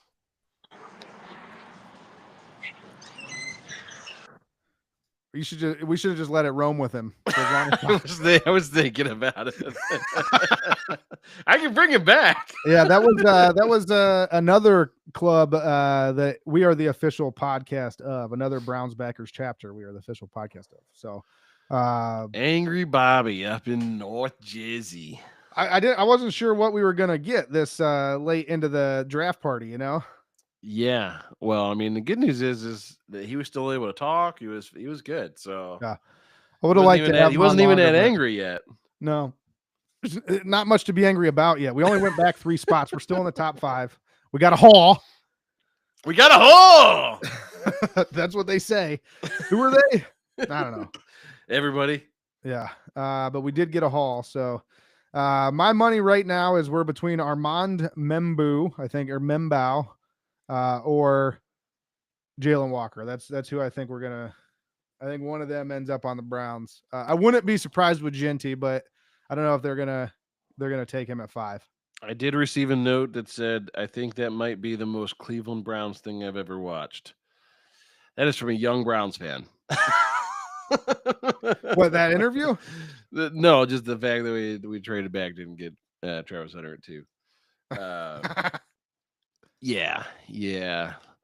Look, again, I think NFL teams are going to struggle. Well, Jacksonville now, I guess. I think they're going to struggle trying to figure out what to do with him. So, as good of an athlete as he is, as good of a head is on his shoulders, I fear for what's in store for that young man, because he probably deserves better than he's going to get.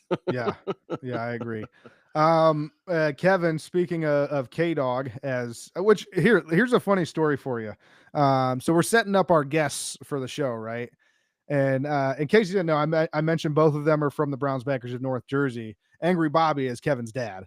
I'm texting with Angry Bobby to set up, his appearance on the show. And he's like, well, Kevin's going to be at the stadium. Maybe you could get him on to talk about the draft party and stuff. I'm like, yeah, this is a good idea. Send me his number. He sends me his contact card, K-Dog.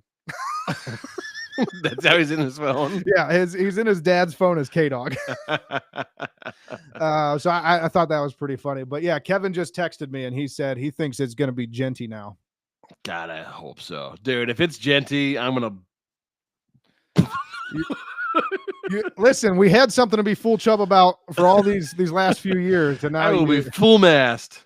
Yeah, we're gonna have to make new shirts. Yeah, nah, keep them the same, full chub. So you can't tackle me. Tackle football and get the guy you can't tackle. Yeah. So we got Cam Ward, we got Travis Hunter going second, we got Abdul Carter going third. Listen. Early on in the draft process, I thought Abdul Carter was like the guy. That's who I wanted. I was like, he's a for sure shoe-in talent at defensive end. You put him opposite of Myles Garrett, and they're going to wreak havoc. As this whole process has dragged on, he's refused to talk to anybody outside of the top 5, which teams can trade at any time, and you refuse to talk to anybody out of the top 5. He's refused that. He there's still a lingering foot issue. He hasn't worked out for anybody, hasn't done anything. I'm starting to think like not necessarily full bust, but I'm thinking more like he might be Will Campbell, Davion Clowney type. Like all this hype, and then he comes out and he's just like average to good, not great. Patriots select Will Campbell. Will Campbell. So tackle where LSU? Yeah, LSU offensive tackle LSU. So that's one of the offensive tackles off the board. The one that's rated as the highest by the draft guys is Armand Membou or Membu, however you say his name, from Missouri. So top OT is still on the board. Like I said, Jalen Walker's still on the board. Genty's still on the board. Yeah, the Browns are on the clock. Yeah, it's happening. This could go any which direction right now. Any number of ways. Oh, gosh. I hope it's the Ashton Genty. I will be so stoked. I will get an Ashton Genty jersey tomorrow. Yeah, so with that being probably said, won't. They don't make them in big guy size. Yeah, they don't make jerseys in big guy size. You're losing weight, though. You're 35 pounds down. I know, but I won't be able to wear it for a while. At least 6 months. Yeah. Just put it in the... Yeah, we mentioned you were 600 pounds. Now you're down to 565. So you're getting there. Quite 600 pounds. Almost 595. I'm sorry. But yeah, so I mean, with this situation where we're at now, so who do you think they're targeting with 33? And now that we have a second round draft pick. Well, didn't we get rid of a second round draft pick? What number did we lose? No, we lost. I thought it was like a 5th this year or 6th this year or something like that. Hold on. Yeah, pull up the trade again. I think we have 2 second round draft picks now. Oh, we gave up a 4th round and a 6th rounder. Okay. Yeah, so we have 2 second round draft picks now. I think the probability that they take something else here is very high because now they have 2 second round draft picks to trade up back into the first round.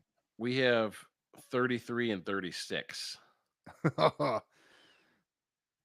They got a lot of ammunition right now. Yeah. This is good. Yeah, and there's a lot of dead air here. We're just kind of in shock. We don't know what to say right now. Well, the Browns are on the clock. The Browns are on the clock. 7:18 left. 7:11 left. Here's what I can tell you. I don't know how that math works, but that's what my TV just said. Here's what I can tell you. I don't know a lot, but I do know this. The Browns need a lot of help, and the pick is in. And the Browns brass is slapping hands. They are excited about the pick is in. Mine's still showing it countdown. 7-11. They're excited about whatever happened. Oh, there it is. Yeah, mine just came through too. Yeah, the Browns pick is in. So any second now, we will know who the Browns picked. But look, let's be honest. The Browns need a lot of help. They were bad last year. They're a long way from being good. The Browns need a quarter. The They Browns need a need- quarterback. They need offensive linemen. They need wide receivers. They need defensive tackles. They need linebackers. They need 3 starters out of the next 3 picks. Yeah. I mean, that's the only way you can change a franchise in a year, unless you get, again, like a generational talent at quarterback. You replace 3 starters with studs. We're starting to talk. Listen, my gut is telling me that now that we're here, and because it's Cleveland, they're going with Shedeur Sanders right here. Oh boy. I don't hate the idea. Yeah, I mean, not my favorite idea. I gave you my dream scenario, and we're kind of there right now. But we're the Browns. We are the Browns. We got a haul. Yeah, we got a haul. We're not going to do anything with it, but we got a haul. I'm just glad that they made a pick because It's happening. I'm pretty hungry and I need to go eat dinner soon. Yeah, we're gonna just for the audience out there, we're not gonna keep this too long. The pick's gonna be made. We're gonna talk about it for probably, I would guess, 10 minutes or so. Another hour or two. No. And we're gonna get out of here. Our goal is not to keep you here all night. For those of you that are sticking around with us, No. It's a big deal that the Browns have a pick it was a top 2 pick, now a top 5 pick. We haven't experienced this in a while. It's weird. And now we no longer have a sexual predator as our quarterback. So there's that. I'm getting a lot of hate text messages. Why? I don't know. Are they going with Mason Graham? If they go with Mason Graham, that'll turn me down.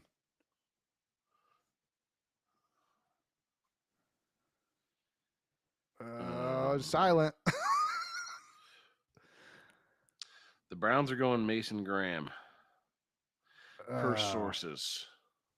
I hope not. His pick's still not it. I mean, it's in, but it's still not announced yet. So I hope not. It's in. That's happening. Mason Graham's the guy. Why? Because he's the guy. That's the guy they're going with. The Browns like to keep things as anticlimactic as possible. Oh, good Lord. What did I just say 2 minutes ago? They're the Browns. They could still mess this up. There he is. Mason Graham's the guy. Well, I mean, you asked, would they go defensive lineman at 5? Here we are. I guess he's the guy. Mason Graham, ladies and gentlemen. Mason Graham. Listen, it's not that like I hate Mason Graham. It's just that with the guys out there right now, that's who we went with. This just feels like the most Browns thing that I could possibly think of.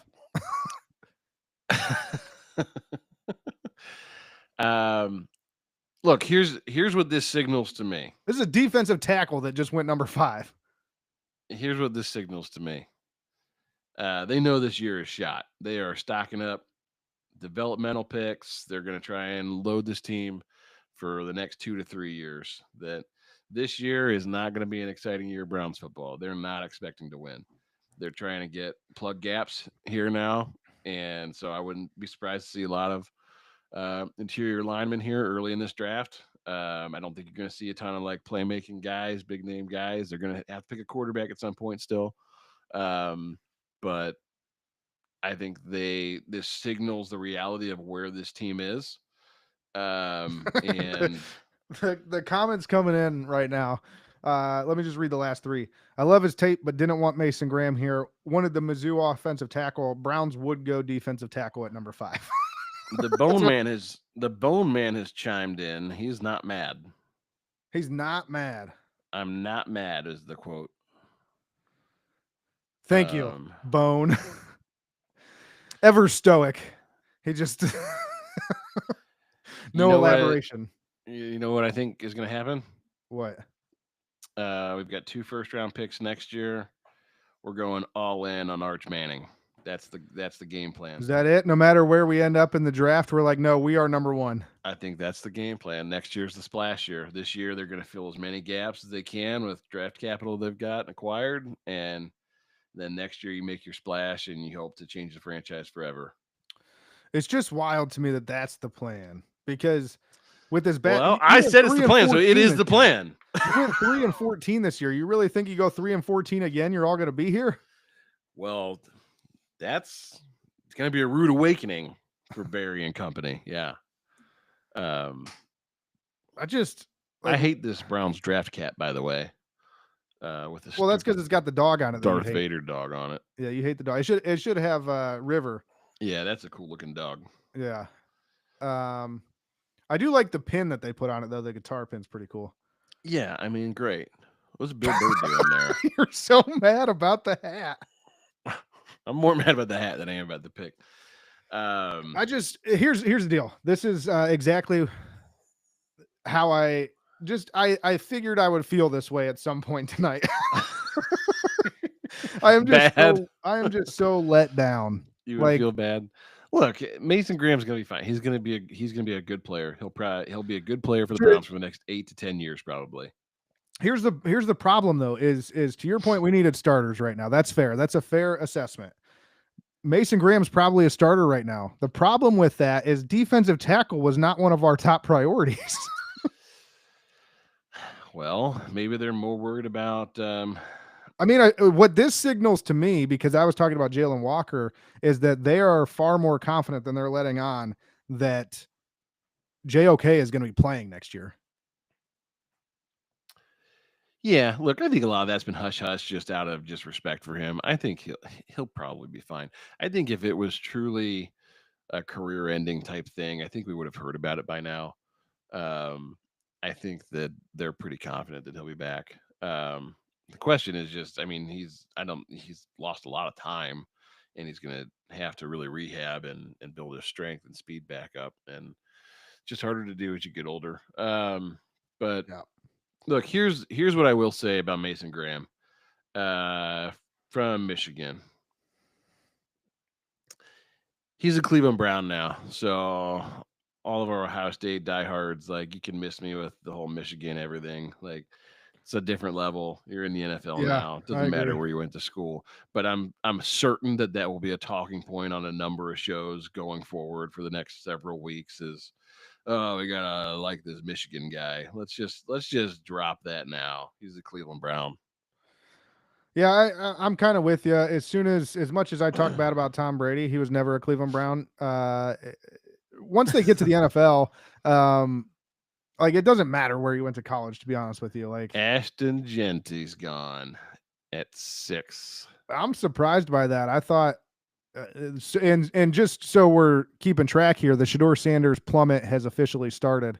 But I would have thought that was a place where Shedeur Sanders would have ended up, is Las Vegas. But can I just tell you though that this combination of picks right here, 5 and 6, Mason Graham, Ashton Genty, this is one of those moves that, unless Mason Graham is a stud DT and his entire career, and Ashton Genty like has some injury issues or something, like, Ashton Genty could very easily run for 1,800 yards this year. Yeah. And like, that's a pick that's going to look bad for a long time if Ashton Genty is a stud in the NFL. Yeah. That you're going, geez, we could have had a guy that was a 1,500 yard back that scores 12 touchdowns a year, and instead we went with some guy from Michigan that played 6 games. Yeah. Again, I just expected to feel this way. I'll just keep going back to it. Not that Graham's terrible. It's just more the fact that there's all these guys available right now, and the Browns went defensive tackle at number 5. Yeah, feels kind of bad. And so the first domino has fallen of, we got a haul. Doesn't mean we know what to do with it. Does it feel a little like Jed Wilsey? Yes, it does. It feels like the year when they got what was the cornerback that was terrible? And then they had like three picks in the top 35. It was just like right now. And then they got 2 guys that didn't pan out, and one guy that was good. Yeah. What was the corner? You know what I'm talking about? The cornerback that was big that we got in the top 10. He was so good, nobody remembers his name. I don't remember. I don't know. it's just hard, right? The interior lineman, offense or defense, is never a sexy pick. They're guys that you need. They're hard to get excited Justin about. Gilbert. They're hard to get. Yeah, he was good. They're hard to get excited about. Um, when you're looking at the guys around him being Travis Hunter, Ashton Genty, Abdul Carter, you're looking at guys that are going to be absolute stud playmakers on Sunday.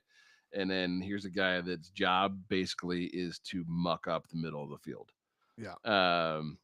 So it's hard, especially for the casual fan, to get excited about that. Like, there's not a lot of people that are going to be going to get a Mason Graham jersey tomorrow, the You're same not? way that I would have gotten an Ashton Genty jersey. You're not going to do that?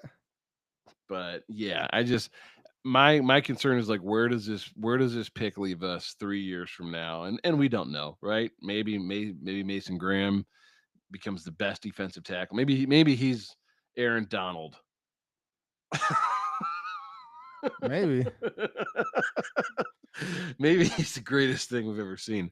He better be the greatest show. But in 3 years, if Abdul Carter is a guy that has 14, 15 sacks a year, and if Ashton Genty's got almost 4,000 yards to his name, and if Travis Hunter turns into a game-changing NFL once-in-a-lifetime generational talent, you're going to second guess this for the rest of your life as a Browns fan. Yeah. Going, that's the guy we picked when these guys were available.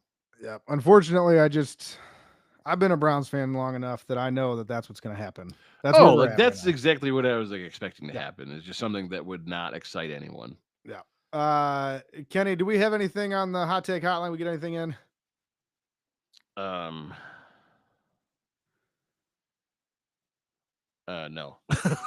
Not yet.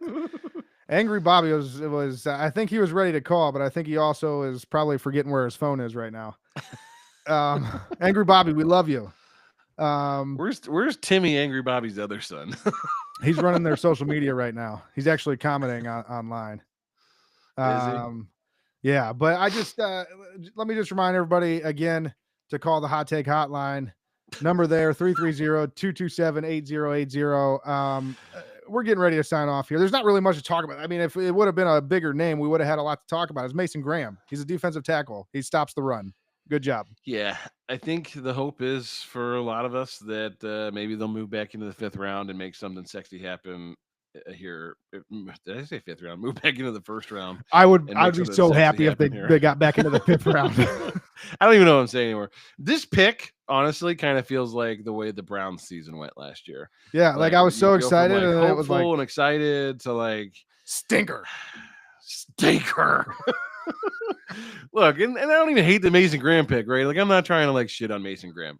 I'm sure he's a great kid. I'm sure he's going to play very hard for the Cleveland Browns, and I'm sure that he'll do well at his position. It's just, again, it's hard to get overly excited about an interior lineman. We waited 4, 5, 6 years without a 1st-round draft pick to get a DT at number 5.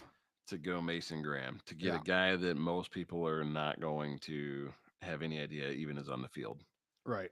So, yeah. So, all right, look, here's the thing. We got Mason Graham. The draft continues. Hang on just 1 second. Remember to call the hot take hotline, 330-227-8080, 330-227-8080. Yeah. Call the hot take hotline. Leave your hot takes. Let us know what you think about the draft pick, and be sure to check out our gear at www.thetappingmedia.com/shop. /shop. Now, Kenny, what were you saying?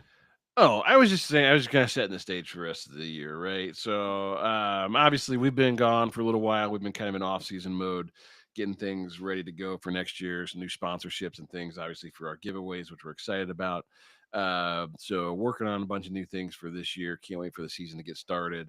We'll likely resume more regular coverage, probably once like training camp commences there, late July, as we head into the preseason. And so we're looking forward to that. We'll be here and there occasionally over the next couple of months here until the Browns finally get things moving. I know we have a golf outing or two that we'll be sponsoring and at. So we'll be around to do some other shows here and there between now and the time the season starts. But in the meantime, check out our socials and learn more about the giveaways and look, we'll just keep an eye on what the Browns continue to do here and get ready for another year because there's a few things that are inevitable in life: death, taxes, and the Browns screwing everything up. That's fair. That's fair. And don't forget to check us out on social media. Tappin Media is on Facebook, Twitter, and Instagram at The Tappin Media. And Burning River Sportscast, that's this podcast, is on Facebook, Instagram, TikTok, and YouTube at Burning River Sportscast, and on X at Burning River Pod. You can find our podcast wherever you get your podcasts. I'm talking Apple Podcasts, Spotify, YouTube Music, Amazon Music, Stitcher, Pandora, iHeartRadio, Podcast, Castro, Good Pods, and so many more. Good Pods, where we are number one ranked football podcast. Number one. Membal just went. Yeah. Would have been nice to have him. I would have been more excited about an offensive tackle. 6'4", 332. That's a big boy. Yeah. I would have been way more excited about that. Yeah. Agreed. But Kenny, anything before we sign off here? Yeah. So look, I think we have to just wrap things up. We had kind of a lukewarm draft. I think it's time for your lukewarm take. Dude, this was like, before you get started, this is just like, it was literally Brown season. Like, I was so excited. I was ready to go. And we got a haul. Then we got a haul, and I was even more excited. I was like, that's all the possibilities. Yeah. At number 5. Instant so anyways, classic. It's time for some semi hot takes, so semi rigid quarter chub takes. What do you got for us? So this doesn't have to be necessarily about football. This could be just anything. What do you want me to go first, or do you got something? No, you go first. All right. Here's my lukewarm take. Watched Wicked recently. I knew this was coming. I don't get it. Look, this thing was like critically acclaimed to the nth degree. People love Wicked. People love the Broadway version of it and the music that goes along with it. This was look, the staging and the scenery and everything was very well done. There were a ton of really tremendous actors and singers and voice talent in this production. I just didn't get it. I'd never seen or heard. I always stayed away from it because I was waiting for like that moment, like when the movie came out, and thought I would fall in love with it. Look, I'm a big musicals guy. I love Mamma Mia. I love Rent. I love Grease. Jesus Christ Superstar. I mean, The Greatest Showman. The Greatest Showman. Like, I don't have a lot of songs saved in like my Apple Music. That's the kind of stuff that I have. I love show tunes. You're a weird dude. I love musicals, man. So like, if there was anybody that was going to be like super turnt for this, like I couldn't wait. And we had been putting off because it was long. It's like a 2.5 hour production. And so we've been putting it off. We finally just rented it on streaming, and I was so excited and so looking forward to it. And much like this draft, left me very much deflated. I just don't get it. Like the pacing of everything, it felt like all the songs, like as they were building, would kind of cut off like right when they got good or exciting, and then just be filled with like random dialogue. And it just was like just one very anticlimactic, poorly put together story. I felt like I just there wasn't anything redeemably good about it that I was like, yeah, I get it. Like I'm having a hard time understanding the love affair with Wicked. Up until, and I can't think of her name, Elvira, the girl that played the witch. I mean, she hits that very tremendous note at the very end of the movie or whatever. And your favorite part is when it was over. That was the moment you were waiting for. But it just was so long and such a slog to get there. That it just was very, very odd and left me just wondering why people love this thing so much. And so I guess that's my hot take, lukewarm take, is I just don't get Wicked.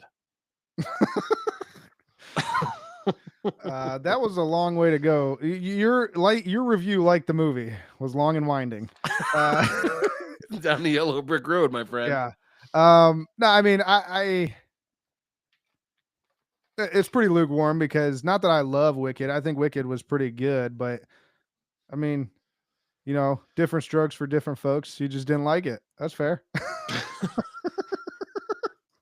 You want my lukewarm take? Yeah, what'd you got? There's a lot of kids music. I'm talking like toddler music out there that just absolutely fucking slaps. This is a lukewarm take? This is actually pretty hot. No, man, there's some stuff out there that slaps. My daughter's like getting into like hardcore. She listens to like Daniel Tiger and like Bluey and like all this other stuff as far as music. Some of this stuff slaps, man. I could listen to this all day. Miss Rachel is like the soundtrack to my life. Yeah, right now. We had a lot of Miss Rachel early on, but my daughter's getting more into, like I said, like Bluey and Daniel Tiger are the big ones right now. I mean, Daniel Tiger, if you haven't watched it, all the episodes are like, you know, they're only like 15 minutes long, and they make up these songs for them that are a minute long, and they play them like 6 times throughout the episode. When you're watching the episode, it's terrible, but when you're listening to these things in the car, they get really catchy really fast. So I thought about it because on the way home from daycare today, me and my daughter were just jamming out to Daniel Tiger. So, I mean, we have all of the Miss Rachel songs memorized. Paw Patrol is also big in our house. We get the, you know, Paw Patrol, be there on the double. I mean, we rock out when that comes on. Yeah. It's a musical guy you're talking to. So much so that like sometimes at work people will be like, you know, thanks for your help, like you really saved the day, and I'm like, Paw Patrol is on a roll, and I just bust into song. So no, I get it. I get where you're coming from. I have very, very relatable lukewarm take. I hear people all the time talk about how I can't stand like toddler, like kid music. No, it's not bad. You just got to embrace it. You got to enjoy it, man. Yeah, you just got to just jump in and just accept it. Some of Miss Rachel's collabs with like, oh gosh, what's the guy that Pentatonics and stuff, like the dude in the ABCs, like really good, really well done. What's her like real big one that I'm thinking about? The happy one. Do you know what I'm talking about?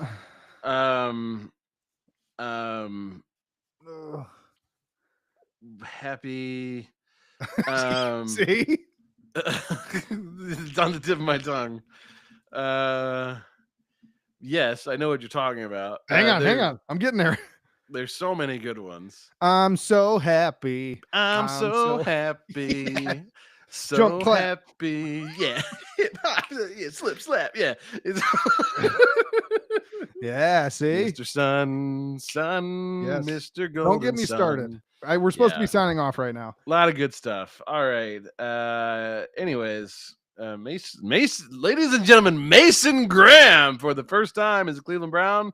Mason Graham, don't be a part of the problem. Be the whole damn problem. And only you can prevent river fires. Burning River Sportscast. Burning River. Out. Sportscast. Burning River. Follow us to win a jersey and a plaque. Yeah, do that and stuff. Good night, Cleveland. Good night, Akron.